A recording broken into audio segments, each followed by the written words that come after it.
Chapter 3. Eric Berne and a Case Study. Eric Berne caused quite a stir when he published The Games People Play in the late 1950s, and it was a book after my own heart, refreshingly free from psychological jargon and based on his personal experience of working with groups.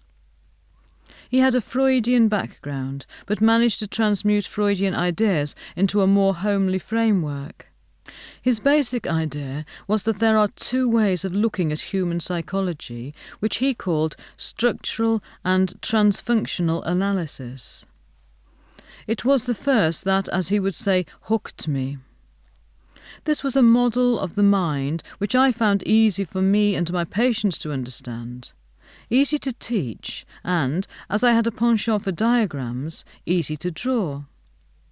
He said that we have three basic ego states: parent, adult and child. He used this working diagram. Reader's note: the diagram is that of an ellipse shape shaded grey, containing a white square with the words parent, in charge, angry or critical, nurturing. The following explanation is given. Dominating and potentially demanding, especially when turned on the self in scathing self-criticism.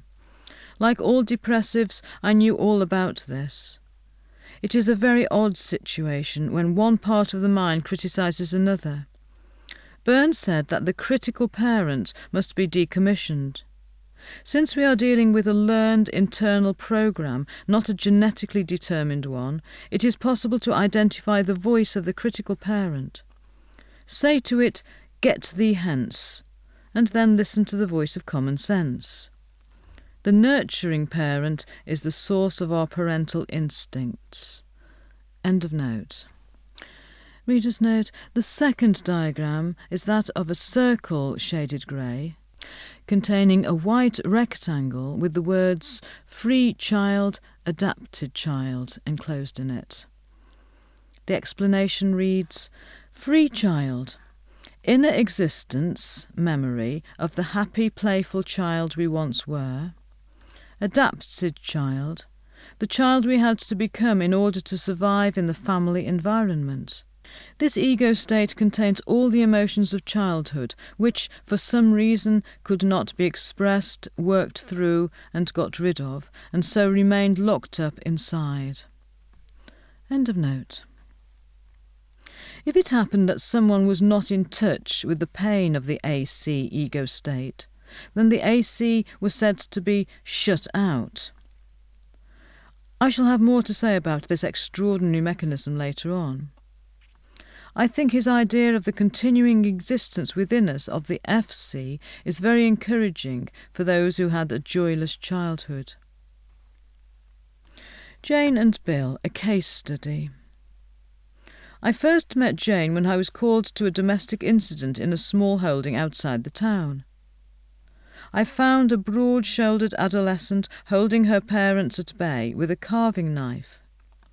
I got rid of both parents and the carving knife, and then managed to have a conversation with the girl, who I shall call Jane. Apparently she suffered from frequent attacks of rage, which would overtake her suddenly and for no reason she could understand. She was very happy to work with me to see if we could do anything helpful. When she came to see me, as promised, she told me that she helped her father run the small holding, doing most of the heavy work. She had no friends, no hobbies, no social life, and she did not like men. It seems that talking about it helped, and the attacks diminished to mere outbursts of rage without a lethal intent. I lost touch with her for some years, and the next I heard of her was that she was married, that she was pregnant, and was violently rejecting her pregnancy. When her son Bill was born, she refused to have anything to do with him, so the unfortunate child was looked after for the first 2 weeks of his life in the maternity ward nursery by the busy duty nurses.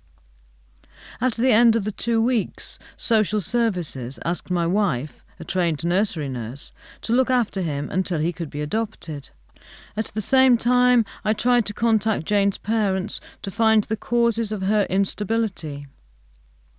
Her mother was a tall, thin lady with little to say and with little warmth. Jane had told me that she could never remember any affection from her when she was young, having herself grown up in an emotionless family.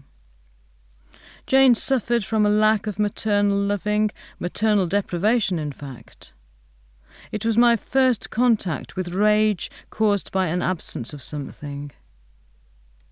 In my case, I had discovered that my rages were the result of being bullied by my sister, who was 10 years older than me, and who found looking after me a great bother. Jane's father was even more taciturn than his wife.